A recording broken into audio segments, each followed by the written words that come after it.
eu me coloco à disposição se houver questionamentos. Então, vamos às perguntas, iniciando com Aline Brito, do Correio Brasiliense. Olá, bom dia, quase boa tarde. Ali o senhor também assinou algumas medidas para a Amazônia, foi citado o PESPAN, e eu gostaria de saber o que, de novo, essas medidas trazem, além do que já foi implementado, um detalhamento maior sobre tudo isso que foi assinado ali em relação à Amazônia. A portaria que nós assinamos hoje é uma continuidade da implantação do AMAS. O AMAS terá 2 centros de coordenação em Manaus, no coração da Amazônia. Uma companhia de operações ambientais da Força Nacional, sediada lá, na Amazônia, e o outro item, o outro elemento de coordenação é o Centro de Cooperação Policial Internacional na Amazônia. E nós vamos trabalhar com os estados, com os 9 da Amazônia Legal. Vamos trabalhar cedendo equipamentos, helicópteros, viaturas, armamentos, formação, treinamento e operações integradas, operações conjuntas, porque a Amazônia é muito grande. Então, essa portaria de hoje visa exatamente estruturar, estado por estado, o plano daquele estado, o plano estratégico da Amazônia, que é o PESPAN, e os planos táticos integrados, PTI, Plano Tático Integrado de cada estado. Então, uma equipe da PF com a equipe da Senasp vão em cada estado e organizar as ações integradas de proteção do meio ambiente, crimes ambientais e crimes conexos. Então, é um passo a mais. Agora, em outubro, nós estamos na expectativa de assinarmos a alocação de recursos do BNDES, do Fundo Amazônia, que deve ser R$ 1 bilhão e 200 milhões de reais, esse é nosso pleito, para esse programa na Amazônia. E nós vamos colocar, ao longo dos anos, mais 800 milhões. O AMA são 2 bi. Né? E esses 2 bilhões vão ser usados em parceria governo federal, governo dos estados. Então, a portaria de hoje é a parte institucional da aplicação desse dinheiro, que eu tenho esperança viva, porque a parte técnica já foi concluída, que seja assinado ainda em outubro entre o Ministério da Justiça e o presidente do BNDES, Aloysio Mercadante, e a ministra Marina, do Meio Ambiente. Agora, Manuel Massal, Tempo.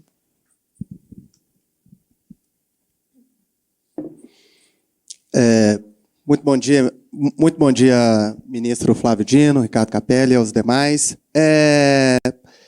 Ministro, é o seguinte, alguns aliados do senhor têm feito críticas aí sobre uma atuação do senhor à frente da pasta da segurança da Justiça e Segurança Pública, falando que às vezes o senhor está mais preocupado com o cargo de ser indicado para o STF, numa suposta campanha interna, do que propriamente no combate aí a essas ações e anúncios desses programas. Queria saber como é que o senhor responde a esse tipo de provocação, se assim a gente pode dizer. Mas o senhor tem certeza que são meus aliados? Porque o senhor disse que meus aliados estão fazendo um juízo tão absurdo, eu acho que não são tão aliados assim. Mas a minha reação é a todas. Eu realmente não me prendo a esses pequenos itens ou aspectos da luta política. Até porque eu não tenho tempo para isso. Há um lugar comum, errado, segundo o qual o problema é a falta do Ministério da Segurança Pública no Brasil. Isso é um erro gravíssimo, na minha ótica. Respeito todos os que defendem essa tese há décadas. Não considero que seja algo pessoal em relação a mim, porque essas pessoas defendem a criação do Ministério da Segurança Pública há décadas. Mas eu afirmo a você, não haveria a reação imediata no dia 8 de janeiro se o Ministério estivesse separado. Porque foi a integração que permitiu a resposta rápida. No Brasil, você não faz investigação sem medidas coercitivas, busca e apreensão, prisões. Quem faz isso no nosso sistema não é a polícia, é o Poder Judiciário. Então, qualquer ação de combate ao crime tem que ser sistêmica, envolvendo o sistema de justiça e o sistema de segurança pública. Essa é a minha visão teórica, doutrinária, e por isso eu defendo a integração. Há pessoas que querem separar o ministério e, às vezes, veja, às vezes, essas críticas visam a obtenção desse resultado. O fato é que, com a saída aqui da FUNAI e com a autonomia que o Poder Judiciário tem hoje no Brasil, eu afirmo às senhoras e senhores e à nossa nação, o Brasil já tem um Ministério de Segurança Pública, que é este. 90% do meu tempo é segurança pública. 90% da minha agenda é segurança pública, desde janeiro. Porque justiça sobrou o CAD, que tem autonomia administrativa e mandato, a NPD, que tem autonomia administrativa e mandato, e a Senacom, que é a Secretaria do Consumidor, que trabalha com os PROCONs, e a SAL, que é a Secretaria de Assuntos Legislativos. O resto está vinculado ao tema da segurança, todos os demais. E por isso mesmo eu afirmo a vocês que, às vezes, essas críticas derivam dessa visão, respeito, e quanto àqueles que estão mirando em objetivos políticos, não é meu caso. Eu não estou em campanha para rigorosamente nada. Nunca fiz um movimento para rigorosamente nada, a não ser aquilo que eu faço, e eu gosto muito do que eu faço. Então, a resposta só pode ser trabalho. Trabalho todos os dias, de manhã, de tarde e de noite. Eu saio daqui todos os dias, e minha equipe junto comigo, depois das 9 horas da noite, todos os dias. E muitos sabem. E isto é trabalhando segurança. Como seria possível ter tantos produtos, tantas ações, tantas operações no espaço de tempo tão curto, se não fosse com trabalho? Então, essa é a resposta. Agora, Paula Ferreira, Estadão. Oi, boa tarde a todos e todas. Ministro, eu queria que o senhor pudesse explicar um pouquinho a respeito que tem um tópico, né, que são as propostas de alterações legislativas no âmbito do enfoque. Eu queria que o senhor pudesse dar exemplos de que tipo de legislação o Ministério considera que é preciso mudar para fortalecer esse combate ao crime.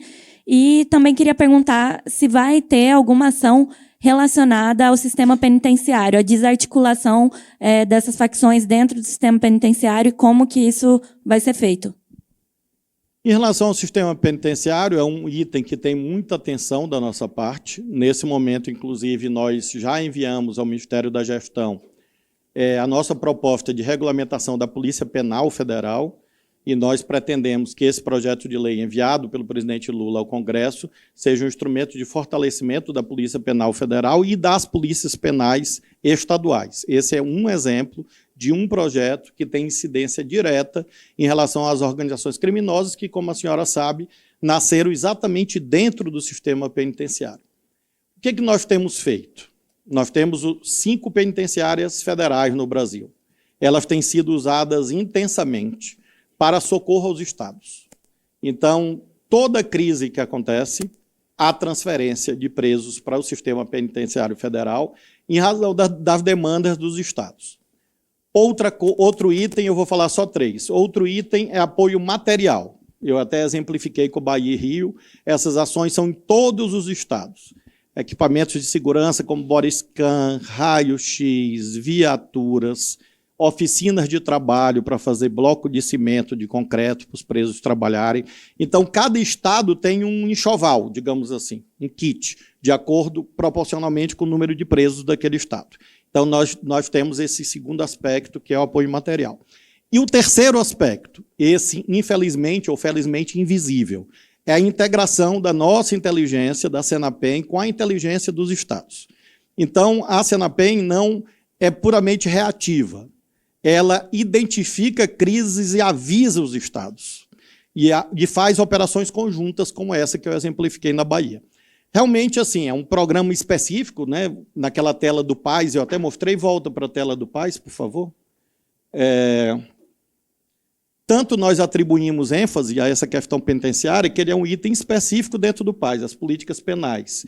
E aqui estão atualização dos protocolos nacionais do sistema prisional, informações, que é inteligência, critérios de gerenciamento de vagas, inteligência prisional unificada, expansão das alternativas penais. Então, é um conjunto, realmente, depois, com certeza, o secretário Velasco tem o desejo de, posteriormente, para a senhora detalhar.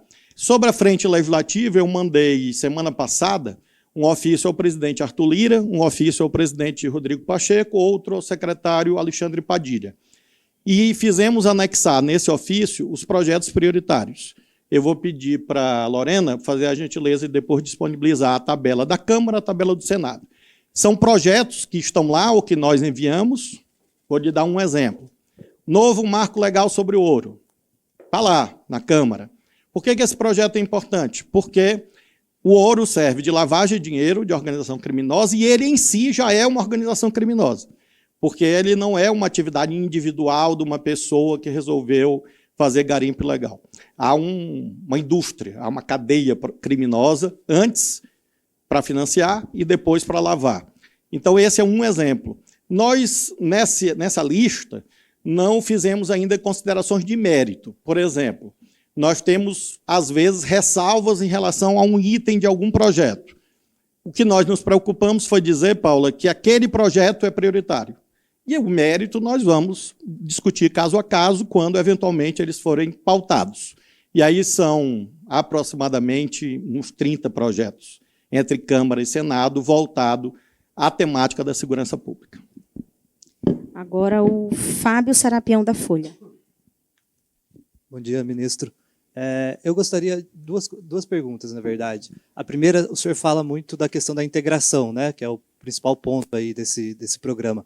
Como isso vai se dar na prática? Porque isso é um desafio que há muitos anos todos os ministros tentam enfrentar e não conseguem. Eu falo no sentido de, por exemplo, ter uma integração na difusão de informação de inteligência e para que as polícias estaduais atuação de excelência, como, por exemplo, tem a Polícia Federal comandada pelo Dr. Andrei. E o segundo ponto, eu gostaria que o senhor explicasse um pouquinho mais. No eixo 1, tem a rede integrada, eu acho, né? E o centro, a rede institucionais de enfrentamento e o Centro Nacional de Enfrentamento. Eu gostaria que o senhor explicasse um pouquinho mais como vai ser isso, onde vai funcionar, quem vai participar e como eles vão atuar. Em relação a essa busca de integração, você tem razão, Fábio, no sentido de que é um grande desafio. A diferença é que nós já estamos fazendo, a gente não está anunciando, nós estamos fazendo. Por quê? Porque a gente conversa muito com os estados. Isso parece uma resposta óbvia, mas é uma resposta que exige humildade e capacidade de articular com os estados. Então, nós praticamente todas as semanas fazemos operações integradas com estados. E funciona como? O estado nos propõe, vamos imaginar, nós fizemos uma com o Rio Grande do Sul, nós fizemos uma com Santa Catarina. A polícia de lá diz assim, nós conseguimos informações sobre tal organização criminosa que atua em 5 estados. O secretário Tadeu chama os 5 estados e diz, nós vamos financiar a operação. Então, cada estado diz, eu preciso de 200 mil, 500 mil, 1 milhão. Nós colocamos o dinheiro e as polícias executam, quando é o caso, a Polícia Federal participa. Nós noticiamos isso assim com muita frequência e essas operações se tornaram já algo visível, eu diria, para os nossos operadores de segurança pública. Então, nós fizemos operação de combate à violência contra a mulher, que era a Operação Átria. Nós fizemos operação de combate à pedofilia e exploração sexual de crianças, com os estados, nós e os estados. Fizemos operação de detecção de ataques em escolas, com os laboratórios de crime cibernético dos estados e com o nosso. Lembra mais aí? Nós fizemos aquela do Rio Grande do Sul, a chamar de mulher. Aquela do Rio Grande do Sul foi... Fim da linha, a operação Fim da Linha, que foi no Rio Grande do Sul, e mais em 8 estados, 23 estados, e depois houve uma em Santa Catarina também, essa que foi de 8, eu acho. Isso, de 8, que aí foi Escola Segura. A Escola Segura. Então, Fábio, é uma prática cotidiana nossa, por quê? Porque a gente conseguiu ter uma relação fraterna com os estados. Eu só precisei pedir socorro para um governador, que eu tive que ligar, porque o secretário dele não estava participando. Todos os outros, aí o governador determinou que o secretário passasse a participar. Não é difícil deduzir qual é. E todos os secretários participando conosco, todos sem exceção. Agora todos, porque o governador determinou que esse participasse também. Então esse é o caminho. E aí, como vai funcionar? É exatamente essas redes Então, nós temos a rede relativa à recuperação de ativos, é uma rede. A rede relativa a homicídio, é outra rede. Então, são redes que a Senasp lidera, depois vocês podem detalhar as redes, com os estados, planeja junto, executa junto.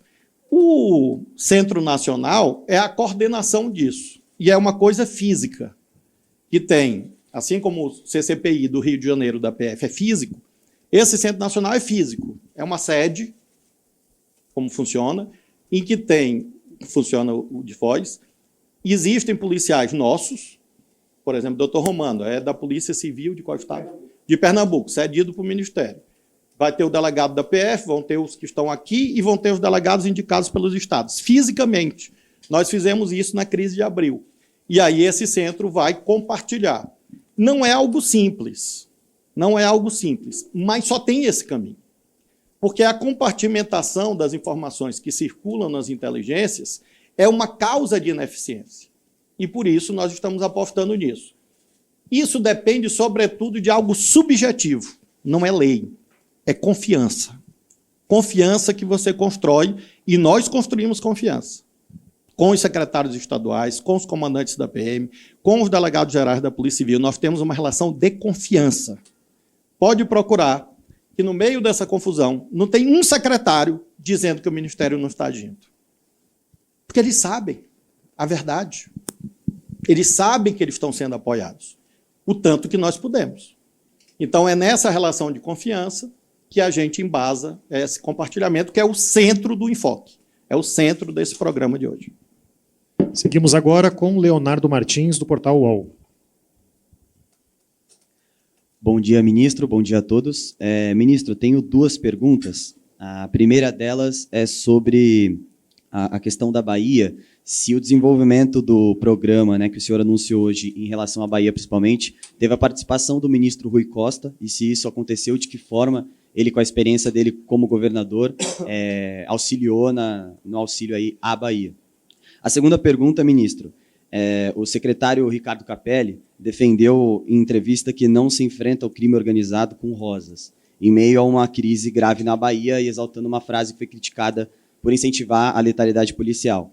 Houve até um episódio que, após as críticas, o secretário bloqueou pesquisadores de segurança pública nas redes sociais. E eu pergunto ao senhor se a declaração do secretário e essa ação de bloqueio estão alinhadas com o que o senhor e o governo Lula pensam para a política de segurança pública nacional, em meio a uma crise que a Bahia enfrenta, principalmente, com mais de 50 mortos em um mês. Em primeiro lugar, acentuar que, sobre o planejamento das ações na Bahia, isso foi fruto de reuniões minhas com o governador Jerônimo. Na semana passada, o governador Jerônimo esteve aqui à noite, ficou comigo aproximadamente 2 horas, ele, uma parte da equipe, a parte da nossa equipe, e depois o secretário Tadeu e o secretário Velasco foram lá. Claro que eu converso com o ministro Rui, ele é o ministro-chefe da Casa Civil, e ele faz a coordenação executiva do governo, é claro que eu compartilho com ele, estive com ele na semana passada também.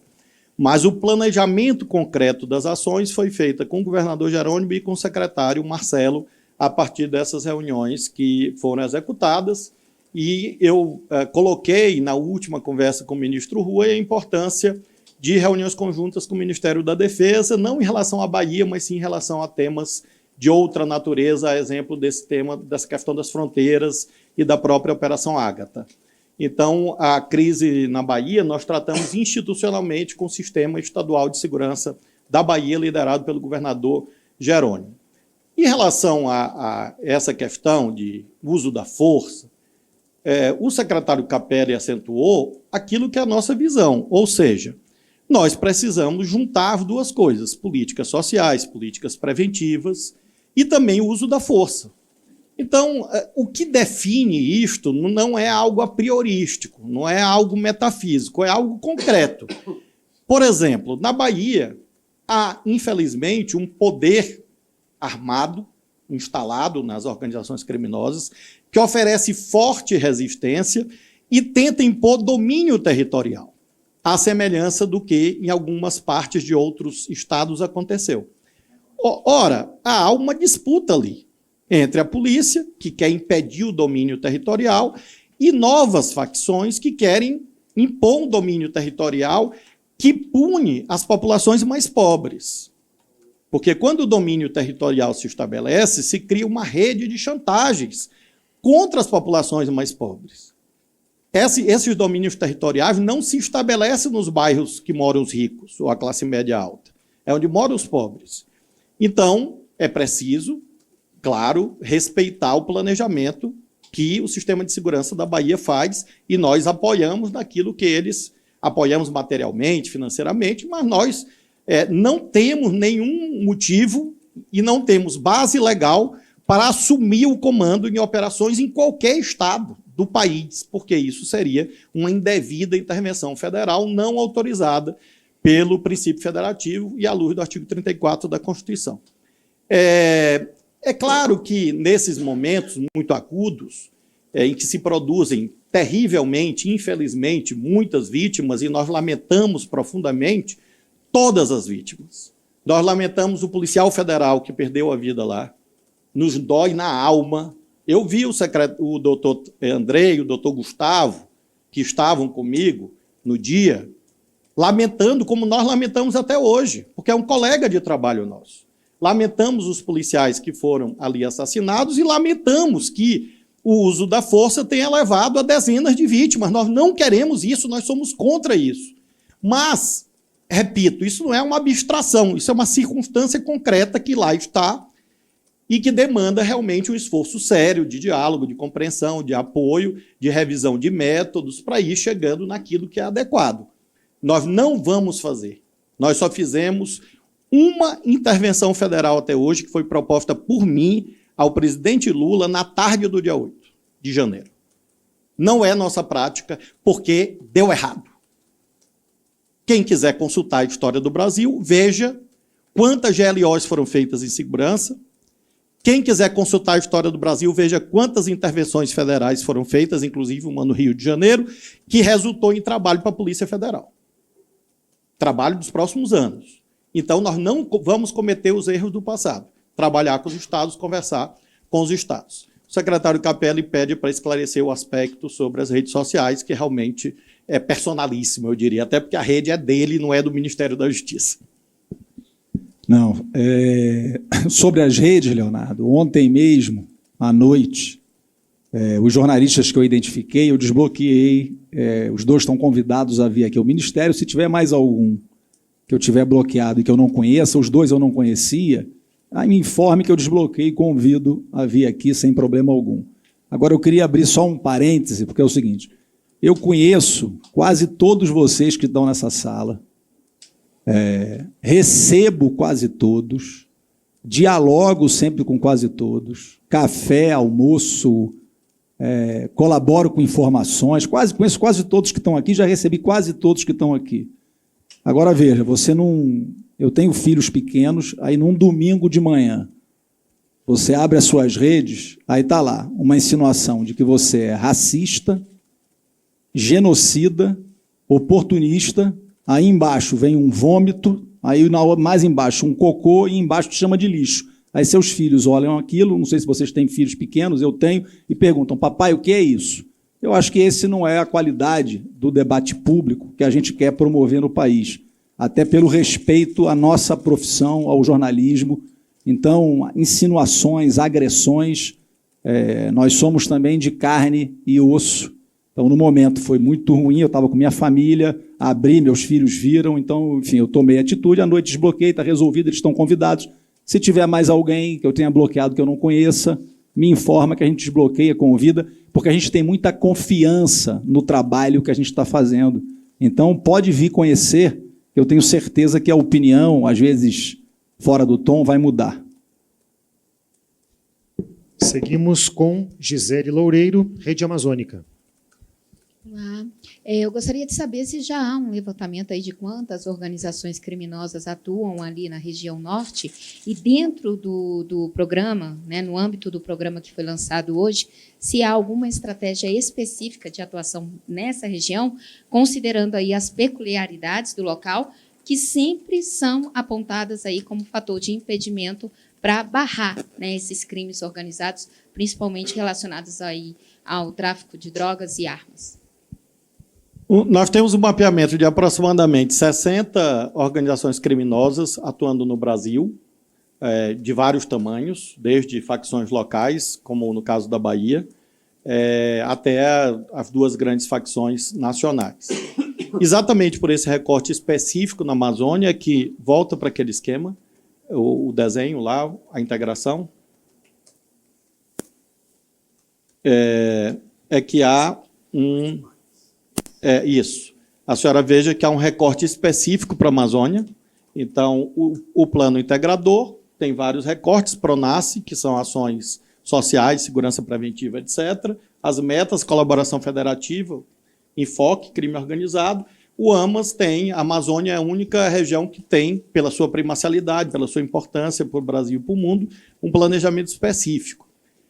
Quando o presidente Lula assinou o decreto em julho, autorizando a criação do programa, nós imediatamente dialogamos com os estados. Cada estado apresentou a sua demanda de viaturas, armas, helicóptero e assim sucessivamente. O recurso que nós estamos pleiteando do BNDES é para atender essas demandas dos estados. Nós vamos instalar 34 bases novas na Amazônia, sendo 28 terrestres e 6 fluviais. Essas bases são integradas, ou seja, polícias federais, polícias dos estados, exatamente para aumentar a presença. Estamos conversando com as Forças Armadas sobre fronteira, é um tema especial na Amazônia, inclusive pela extensão, e nós vamos ter os 2 centros de comando em Manaus, o de cooperação policial internacional com os países do Tratado de Cooperação da Amazônia, o TCA, e a Companhia de Operações Ambientais da Força Nacional. Então, é um planejamento específico, presença, inteligência, ações específicas, crimes ambientais e conexos. O que a gente chama de crime conexo? É porque hoje na Amazônia há, como a senhora sabe, uma integração entre os vários crimes, de modo que o crime ambiental hoje nunca está sozinho. Tem uma organização criminosa, tem um tráfico de armas, tráfico de drogas, lavagem de dinheiro, e é esse plexo criminoso que esses 2 centros sediados em Manaus, que vão funcionar ano que vem, os 2 vão cuidar.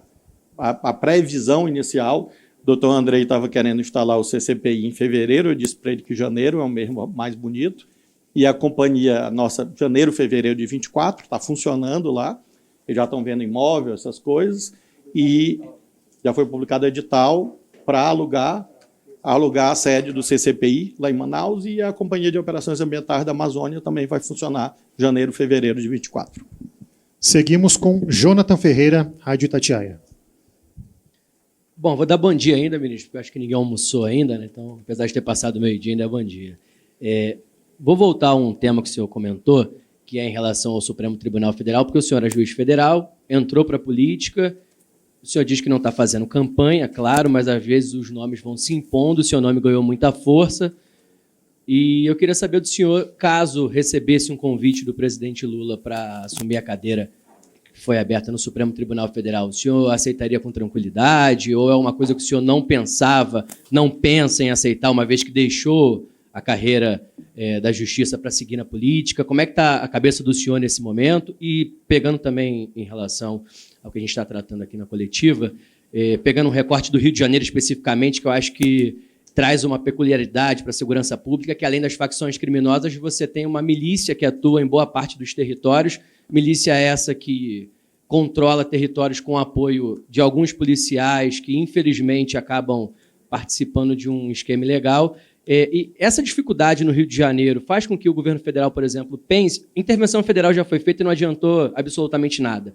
Mas o senhor já pensou em algum tipo de modelo para que seja implementado no Rio de Janeiro e que possa ser expandido para o país, tendo em vista que, até conversando com colegas de outros estados, enfim, eu sou de uma rádio de Minas Gerais, então a gente vai acompanhando, você vê que a presença do crime organizado de facções tem crescido muito, até em regiões onde não existia, como, por exemplo, aqui no Distrito Federal. Muitas pessoas atribuem isso à questão do presídio de segurança máxima, enfim, presídio federal. Queria saber se o senhor pensa em algo nacional, pegando o Rio de Janeiro como modelo, já que tem essa particularidade de milícias, facções, enfim. E em relação ao Supremo. Obrigado. Primeiro, em relação a esse tema do Supremo. Desde o início dessas especulações, que vem de alguns anos, eu guardei uma postura de absoluto silêncio em relação a essa temática, por várias razões. Uma delas, o profundo respeito que eu tenho pelo presidente Lula. Na semana passada, numa entrevista, que era sobre segurança, um colega ou uma colega, não vem ao caso, jornalista, me perguntou sobre isso. E eu, como sou muito transparente e não tenho medo realmente da transparência que eu adoto, respondi. No dia seguinte, para minha surpresa, esse mesmo jornalista ou essa mesma jornalista me criticou porque eu respondi. E eu fiquei sem entender, porque se não era para eu responder, por que ela perguntou? E, em razão disso, eu adotei uma posição, silêncio absoluto, sobre o Supremo Tribunal Federal. E esse silêncio é coerente com o que está na minha cabeça. Eu afirmo ao senhor que, em 14 horas que eu fico dentro desse ministério todos os dias, o tema que eu não trato e não penso é sair daqui, por várias razões. Várias. Uma delas já disse. Profundo respeito e confiança ao presidente Lula. O tempo é dele, a escolha é dele, o critério é dele, e qualquer que seja o escolhido ou a escolhida, eu estarei lá no Supremo. Não sei em que condição, mas eu estarei assistindo lá a posse. E nada mais falo sobre o assunto. Nunca mais. Sobre o Rio de Janeiro. Nós instituímos em julho, por decisão do presidente da República, ele assinou um decreto autorizando a Polícia Federal a expandir esse modelo assentado em 2 contingentes, ou 2 estruturas. Uma se chama FICO, Força Integrada de Combate ao Crime Organizado, 26, né? FICO. Então, esta FICO no Rio está trabalhando. E o outro modelo institucional se chama GISE, esse já existia. Se chama Grupo de Investigação de Casos Sensíveis, GISE, GISE. O que a GISE faz? A GISE é um contingente especializado da Polícia Federal que faz só investigação de organização criminosa, não faz mais nada da vida. Então, a nossa aposta, no caso no Rio, é a ação da FICO, a ação da GISE, dialogar com o governo do Estado, já frisei isso, nos termos que eu enunciei aqui ao longo da entrevista, e atuar com firmeza naquilo que nos cabe. Tem um exemplo, mas há vários outros. O exemplo é a investigação do caso Marielle. Então, esse é um exemplo. Há outros, faço questão de frisar. Há outros, muitos outros, em que nós atuamos lá indistintamente em relação a esse ecossistema criminoso que hoje é imbricado. Se fala, inclusive, em narcomilícia, no caso do Rio. Hoje há acordos entre milicianos e traficantes. Há acordos de compartilhamento de tarefas, de ações e de negócios. Então, hoje nós tratamos, no que se refere à esfera federal, como uma coisa só. E tratamos, sobretudo, de investigações nas quais nós podemos atuar. Essa é uma. Outra, também amplamente noticiada. Armas. Nós já apreendemos esse ano 2.000 armas, mais ou menos, no Rio. No Rio, eu lembro das 200 e 1.200, vamos falar de 1.500 armas que foram apreendidas no Rio esse ano pela Polícia Federal. Esse é outro exemplo. Acho que está bom, né, pessoal? Temos mais algumas. Ele falou em almoço. Felipe Igreja. Falando de almoço. Vamos com Felipe Igreja, da Rádio CBN. Obrigado. Ministro, desculpa só porque eu tive que sair rapidamente. Eu não sei se o senhor chegou a detalhar essa atuação dos homens da PRF e da Força Nacional no Rio de Janeiro. São 270 PRFs, 300 homens da Força Nacional. PRF vai atuar na Avenida Brasil, em outras rodovias. Que tipo de informação a mais o senhor poderia falar sobre essa ação deles e dos homens da Força Nacional lá no Rio de Janeiro? Vai ter também algum decreto no DO falando disso, enfim? Eu assinei a autorização da Força Nacional. Nós estamos, nesse momento, no processo de mobilização, porque esse contingente é extra, porque a Força Nacional, como disse a vocês, hoje só em terra indígena são 25 áreas. Nós estamos hoje começando uma desintrusão muito complexa no Pará, estão lá 150 homens da Força Nacional. Como é o nome da? Pitereua. A Pitereua, é esse o nome. que é uma ordem judicial, e a Força Nacional que vai cumprir, tem um contingente que está em Roraima. Então, nós estamos recrutando 300 novos homens para a Força Nacional. Isso é um investimento nosso significativo, porque cada mobilizado significa R$ 8.000 por mês, mas nós estamos fazendo esse esforço para poder destinar ao Rio. O plano operacional, o secretário Tadeu e o diretor Fernando, da PRF, vão, ao longo dessa semana no Rio, para definir exatamente o plano operacional. O que eu afirmo ao senhor é que esse plano operacional vai ser integrado com as ações do Rio de Janeiro. No que se refere ao apoio, nós vamos apoiar. Quem vai executar é o Rio de Janeiro. E a Força Nacional estará disponível para esse apoio, assim como a PRF. E a PRF vai atuar nas rodovias federais. A Avenida Brasil é uma delas, porque é uma rodovia federal. Agora, os pontos, etc., qual o contingente em cada lugar e etc., é um detalhamento que, evidentemente, não vai ser publicizado, mas que haverá essa atuação. Agora o Thales. Não, um pedaço não é, outro pedaço é. Agora Thales Alcântara, Metrópolis. Boa tarde. As perguntas sobre o programa, as perguntas que eu gostaria de fazer, meus colegas já fizeram, eu já tirei minhas dúvidas. Eu queria tirar uma dúvida em relação à Bahia. Primeiro, eu gostaria de saber se vocês têm informações sobre a investigação da morte do agente da Polícia Federal, do Lucas Caribé, se vocês já sabem detalhes de o que aconteceu ali no momento da ação que ele foi atingido e morreu, e quem são os responsáveis, né, diretamente, individualizado. E também sobre a Bahia, eu gostaria de saber o seguinte: aconteceram uma série de mortes em ações policiais, né, no último mês, e eu lembro que teve uma situação um pouco parecida quando um policial morreu em Guarujá e dezenas de pessoas foram mortas em ações policiais logo depois. E na época o senhor ministro Flávio Dino, o senhor falou que a ação da PM em São Paulo não parece ser proporcional em relação ao crime. Eu gostaria de saber se no caso da Bahia o senhor também vê assim.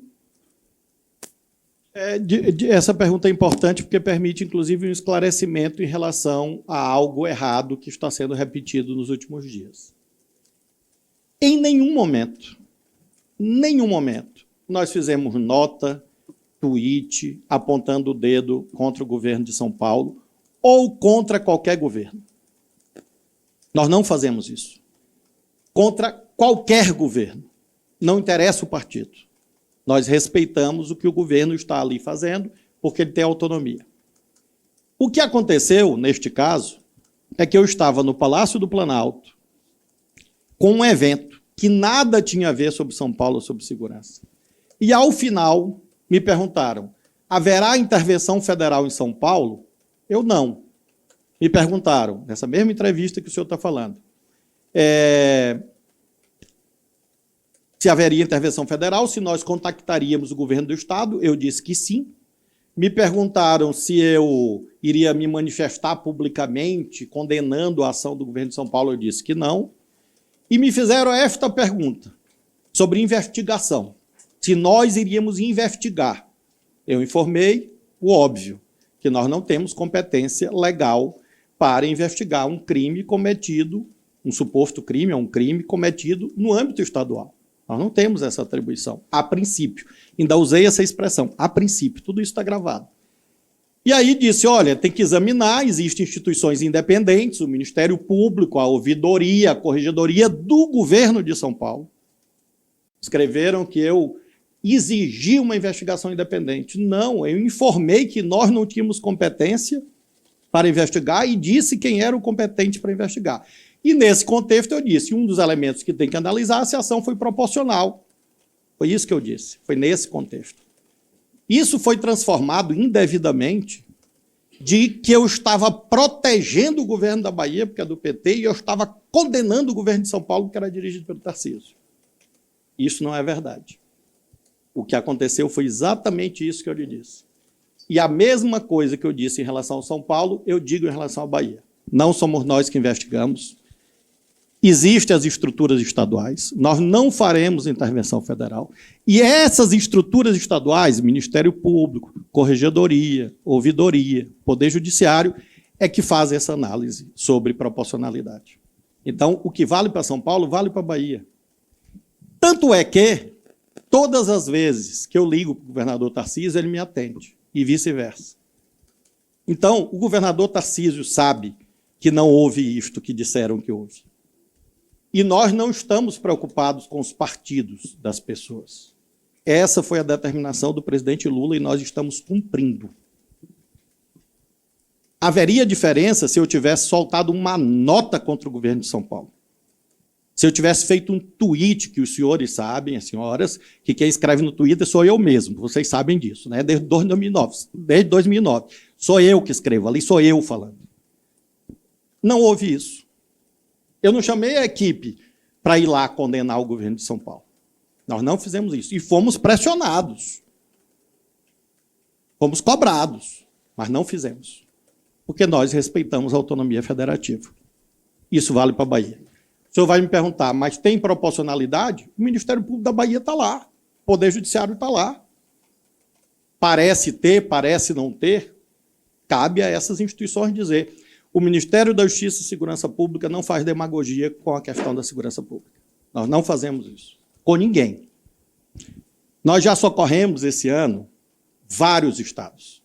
Alguns a gente nem noticia. Nós atendemos pedido do governador do Amazonas. Nós atendemos pedido do governador do Acre.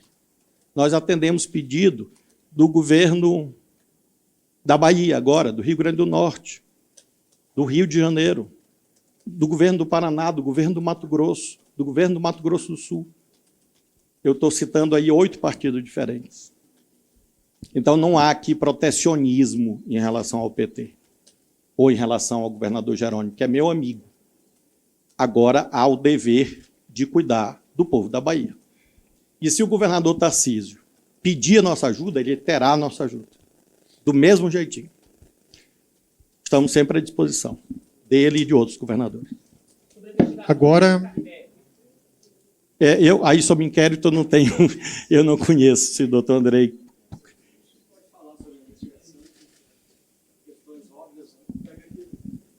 A gente não vai comentar sobre a investigação por motivos óbvios, né? Mas, obviamente, há um inquérito policial, há uma equipe dedicada a essa investigação e a gente espera alcançar, enfim, os responsáveis por esse crime e apresentá-los à justiça. É tudo o que eu posso dizer.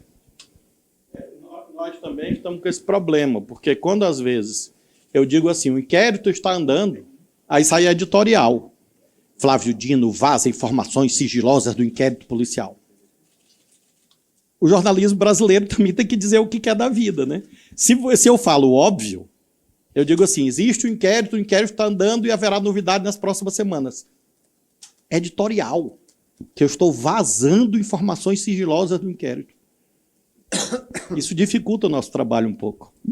Seguimos com Vladimir Neto, Rede Globo. Ministro, boa tarde. Eu só queria fazer uma pergunta para ver se o senhor consegue detalhar um pouquinho mais, o senhor poderia detalhar um pouco mais, como é que vão ser esses 60 dias de planejamento do enfoque? Se na prática, o que vai acontecer agora e qual que o senhor acha que podem ser as primeiras ações do programa? Também queria perguntar se esse anúncio de hoje, dos 20 milhões da Bahia, pode ser visto como uma primeira, só para deixar claro, pode ser visto como uma primeira ação do enfoque, porque eles têm uma similaridade, assim como a ida dos policiais rodoviários federais e da Força Nacional para o Rio de Janeiro. Aí, aproveitando esse gancho, eu sei que o senhor já falou que essa semana tem discussão sobre plano operacional no Rio de Janeiro. Eu queria saber se tem alguma ideia de prazo, quando é que eles começariam a chegar, tanto os homens da Força Nacional quanto os da PRF. A previsão é iniciar a nossa presença no Rio com esse contingente novo, porque nós já temos presença lá, na próxima semana. Nós vamos finalizar. Nós estávamos ontem com 200 e pouco, né? Nós já tínhamos 250 policiais dos estados, né, recrutados para a Força Nacional e nós estamos completando os 300. A previsão é a próxima semana eles estarem lá, assim como a PRF também. E aí, ao longo da semana, vai haver esse detalhamento exatamente de onde nós vamos atuar, nunca em substituição às forças estaduais, mas sempre em complemento as forças estaduais. Complemento significa operações integradas e significa também ações próprias que nos cabem legalmente, a exemplo das BRs do Rio de Janeiro, onde nós fizemos, desde junho, uma vigorosa fiscalização contra roubo de cargas e o resultado foi extraordinário, com uma queda de aproximadamente 70% no roubo de cargas do Rio de Janeiro, em face da presença da Polícia Rodoviária Federal, que nos foi solicitada pelo governador Cláudio no mês de maio. Em relação a essas ações emergenciais, sim, elas fazem parte desse novo programa, porque o programa ele é uma integração de um conjunto de eixos, entre os quais as operações integradas e essa colaboração federativa que nós mantemos com todos, que nos demandam e aqueles que nós podemos atender. Nos 60 dias, o que vai acontecer? Nós temos 5 eixos, eu destaco põe os eixos, não, aí. Nós temos 5 eixos principais, sem dúvida, o que vai andar com mais velocidade nesses 60 dias é o item 1, que é o trabalho das inteligências, fortalecimento dessa integração, montagem das redes de inteligência integrada, por exemplo, sobre homicídios, sobre crimes cibernéticos e assim sucessivamente, e portos, aeroportos, fronteiras e divisas. Esses são 2 eixos que vão ser mais rapidamente efetivados nesse período dos 60 dias em que há a apresentação dessas ações. Esse detalhamento, portanto, vai obedecer a essa ordem de prioridade, porque, naturalmente, o sistema de justiça criminal é uma meta que exige um diálogo entre os poderes. Não é algo que o Ministério da Justiça possa fazer solitariamente, porque depende da conversa com o Poder Judiciário e com o próprio Congresso Nacional. Então, eu te diria que nosso objetivo principal nesse momento é fortalecer a nossa presença, aí eu digo nossa, SUSP, Sistema Único de Segurança Pública, e esse diálogo com as Forças Armadas, que nós estamos mantendo por intermédio do ministro Múcio. Apenas para exemplificar concretamente, hoje, em todos os estados de fronteira, o governo federal paga diárias aos policiais estaduais. Se chama um programa, Operação Horus, Guardiões da Fronteira. Então, existem policiais militares que são mantidos em cidades de fronteira e nós que pagamos as diárias. Por exemplo, no Paraná, eu recebi recentemente os prefeitos das fronteiras do Paraná, e muitos reconhecendo a importância dessa presença lá. Então, nós vamos ampliar esse programa e eu desejo, essa foi a proposta que eu fiz ao ministro Múcio, que a Operação Ágata, que é a operação das Forças Armadas, com a nossa participação, mas são eles que lideram, seja estendida. E eu disse ao ministro Múcio que, estendidas, no caso, em fronteiras. E eu disse ao ministro Múcio que nós assumiríamos o custeio disto. Ou seja, as Forças Armadas esticariam a Operação Ágata para 12 meses, e não 4 ou 5, e nós compartilharíamos o custeio. Esse é um tema que está sendo apresentado também ao ministro Rui Costa. Mas, sem dúvida, essas são 2 questões centrais. A Polícia Federal vai apresentar um planejamento nesse prazo do que precisa para fortalecer o trabalho em portos e aeroportos, e nós temos um diálogo, esse ainda a ser aberto, com a Receita Federal, porque a Receita Federal é uma instituição muito importante no que se refere a portos. E o controle dos portos é decisivo para você reduzir o poder do narcotráfico no Brasil. Nós identificamos, por exemplo, com a Europol, uma ação que nós fizemos há uns meses atrás, em um navio em alto mar, foi uma operação conjunta Polícia Federal e Europol, e foi apreendida ali uma grande carga de algumas toneladas de cocaína. Só essa organização criminosa, a partir do Rio Grande do Sul, dos portos, Rio Grande no caso, havia nos últimos anos movimentado 17 toneladas de cocaína. Se você botar o quilo aí a R$150 mil, você vai ver em termos financeiros que isso dá bilhões de reais. Então é esse poder que a gente precisa enfrentar. Estamos enfrentando já, tanto que eu exemplifico operações já ocorridas, mas nós vamos potencializar essas ações, sobretudo agora, imediatamente, nesses 2 eixos. Temos mais 2 questões, ministro. Agora, Eli Jonas Maia, da CNN. Boa tarde, ministro. Eu sou de Humanas e eu não quero escrever nenhum número errado em relação a investimento, aporte para a Bahia especificamente. O senhor falou lá em cima 40 milhões, 43 milhões, na verdade, e aqui está 168. Eu queria saber qual que já foi, o que vai a partir de agora, detalhar assim, o que é cada item, essa parte aí, exatamente para escrever certo. E aproveitando, sobre o caso Marielle, se teve essa novidade agora do STJ, se de fato agora é um caso federalizado. Obrigado. Em relação ao caso Marielle, houve uma decisão do STJ pegando uma parte da investigação e colocando no STJ. Então, a polícia judiciária do STJ, assim como do Supremo, é a Polícia Federal. Então, essa parte está inequivocamente federalizada na medida em que o órgão policial que atua em investigações no STJ é a Polícia Federal. Ocorre que isso não encerra as investigações no Rio de Janeiro. As investigações, na verdade, digamos, têm dois eixos. Um eixo mais na cadeia de execução e outro eixo mais na cadeia dos mandantes ou autores imediatos, né? É basicamente isso, não é isso, doutor Andrei? Eu convido eles, porque além de ficar mais bonito na foto, né, a Tamires, porque eles também me ajudam se eu tiver alguma dúvida em alguma coisa. Muito obrigado. E sobre a questão dos números, eu falei 43, porque esse recurso aqui, 20 mais 23. Esse 20 aqui foi o que eu autorizei hoje, que foi pedido do governador Jerônimo na semana passada, quando ele esteve comigo, e aí eles vão usar para combustível, vão alugar viaturas, etc., é uma decisão deles. Esses 23 milhões já estão sendo gastos desde o dia 1º de setembro, que é a Operação Paz, aqui dá 43. E aí, nessa tabela, que eu diria assim, que é dinheiro novo, vamos chamar assim, os 43. E aí, nessa tabela, eu somei os 86 que eles têm lá com eles, do Fundo Nacional nosso, e os 39 desse ano, do qual metade já foi depositado. Então, tanto você pode falar que esse ano, 168 milhões de recursos federais serão aplicados na Bahia, fora a PF, PRF. Isso aqui é repasse nosso para o governo da Bahia. E desses 168 é dinheiro novo, 43. Eu também sou de humanas. Vamos lá? Fechando com André Barrocal, Carta Capital. Ministro, bom dia mais uma vez. Eu queria saber o que é, dentro do item 2, a iniciativa sobre recuperação de ativos, que inclusive o senhor falou lá em cima que na semana que vem vai ser objeto de um programa especial. O que é isso? O que está sendo proposto? Enfim. Romana, fala aqui. Nós fizemos um evento semana passada, nós fizemos um trabalho longo de alguns meses com policiais nossos, federais, e policiais dos estados. O doutor Romano vai dizer quais estados.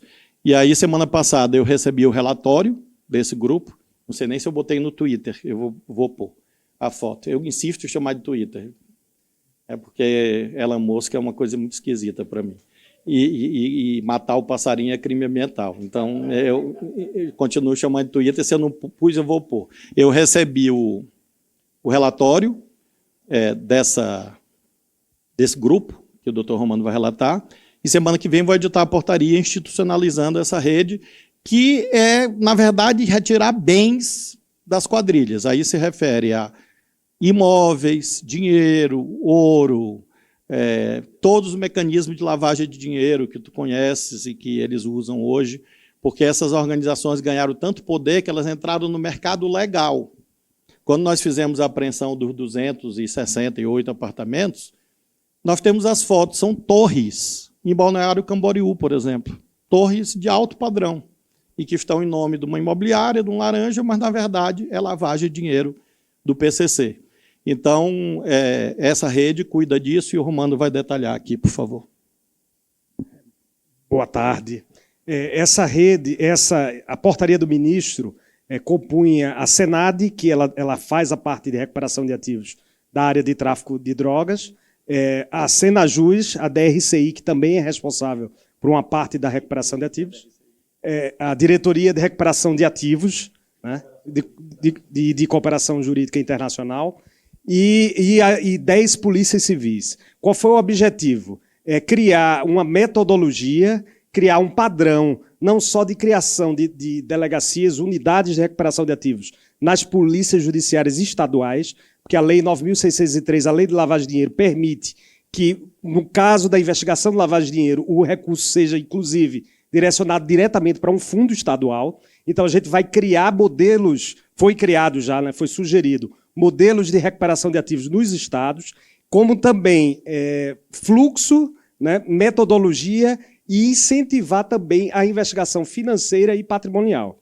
A gente acredita que com isso, aumentando esse know-how e padronizando no país, né, a questão da rede de recuperação de ativos, as polícias judiciárias estaduais vão ter muito mais esforço e muito mais capacidade de transformar, primeiro apreender os ativos ilícitos e depois transformar esses ativos ilícitos para as instituições como forma de fortalecer esse enfrentamento.